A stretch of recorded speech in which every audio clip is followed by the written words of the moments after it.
मई के महीने में साउथ कोरिया में एक लड़की अपने मोबाइल पर किसी टीचर को ढूंढ रही थी। ये लड़की अपने लिए एक इंग्लिश टीचर ढूंढना चाहती थी जो अपने ही घर में इसको इंग्लिश की ट्यूशन दे सके। लेकिन दोस्तों, ये सिर्फ एक जाल था। हकीकत में इस लड़की का प्लान कुछ और था। इस कहानी ने साउथ कोरिया को शॉक में डाल दिया था। ये कहानी एक साउथ कोरियन लड़की जंग यू की है दोस्तों। जंग यू 23 साल की थी। पिछले साल 2023 में ये अपने दादा के साथ अपने घर पर अकेली रहती थी। ये कोई काम नहीं करती थी।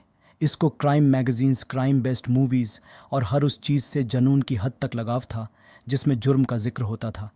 इसीलिए ये लड़की सारा दिन अपने कमरे में बंद रहती और इंटरनेट पर एक टॉपिक के बारे में सर्च करती रहती थी। एक ऐसा टॉपिक जो इंतहा डिस्टर्बिंग था दोस्तों। जंग यू इंटरनेट पर लोगों को मारने के मुख्तलिफ तरीके ढूंढ रही थी। कई महीनों से हर दिन यह बस इंटरनेट पर यही कुछ सर्च करती रहती थी कि किसी को कत्ल कैसे किया जाए।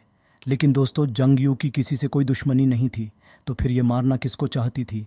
दरअसल इसके जहन में कोई ख़ास इंसान इसका टारगेट नहीं था, बल्कि इसको किसी भी इंसान को कत्ल करने का शौक़ था, चाहे वह कोई भी इंसान हो। मतलब आप सोच सकते हैं कि इसका जहन कैसा था। ये लड़की किसी को बस अपने शौक़ के लिए मारना चाहती थी। ये जानना चाहती थी कि किसी को कत्ल करने के बाद, इसकी फीलिंग लेस के मुतालिक सर्च करने के बाद, अब इसने किसी इंसान को ढूंढना शुरू किया जिसको ये कत्ल कर सके। और इसीलिए इसने इंटरनेट पर किसी टीचर को सर्च करना शुरू किया।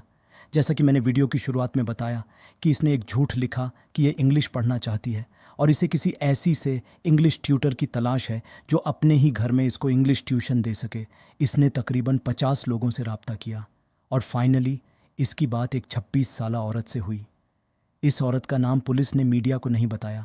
बहरहाल ये 26 साल की औरत इंग्लिश की टीचर थी और साउथ कोरिया के शहर बुजन में रहती थी। ये जंग यू को पढ़ाने के लिए रजामंद हो गई। ये टीचर अपने घर पर अकेली रहती थी दोस्तों। जंग यू ने इंटरनेट से ही बाकायदा एक स्कूल यूनिफॉर्म मर्डर की। ये स्कूल की यूनिफॉर्म पहनकर इस टीचर के घर जाकर इसको मारना चाहती थी। पिछले साल मई के महीने में ये वो स्कूल यूनिफॉर्म पहनकर इस औरत के घर पहुंची और इसने इस पर चाकू से हमला कर दिया।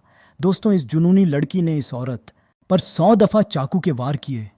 ये बहुत ज़्यादा डिस्टर्बिंग है, किसी पर चाकू के 100 वार करना। ये लड़की एक हैवान बन चुकी थी। इस औरत को मारने के बाद इसने इसकी बॉडी को एक सूटकेस में बंद किया और एक टैक्सी में बैठकर इस सूटकेस को एक दरिया नेक डंग रिवर में फेंक दिया। इसने इस औरत का mobile phone, ID card, purse, हर चीज़ अपने पास रख ली ताकि पुलिस को बाद में ऐसा लगे कि यह औरत खुद कहीं गायब हो गई है। लेकिन दोस्तों, बहुत जल्द ये लड़की पकड़ी जाने वाली थी।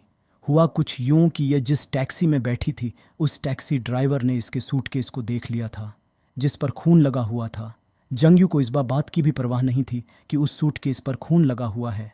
टैक्सी ड्राइवर ने फ़ौरन पुलिस को इतल कर दी और यूं पुलिस ने बहुत जल्द इस लड़की को गिरफ्तार कर लिया। पहले तो ये लड़की कहती रही कि इसका उस औरत से झगड़ा हो गया था और तभी इसने उसको कत्ल किया है। लेकिन बाद में जब पुलिस ने इसकी इंटरनेट हिस्ट्री चेक की और इस मामले को इन्वेस्टिगेट किया, तब जाकर इसने पुलिस को सारी कहानी बताई और ये कहानी जानकर साउथ कोरिया के लोग शौक रह गए।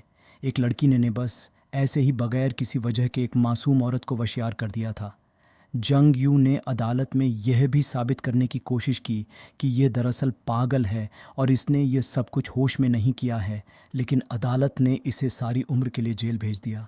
साउथ कोरिया में कई लोगों ने इसकी फांसी का मुतालबा भी किया है, लेकिन साउथ कोरिया में 1997 के बाद किसी को भी फांसी नहीं हुई। इसीलिए यह लड़की फांसी की सज़ा से बच गई।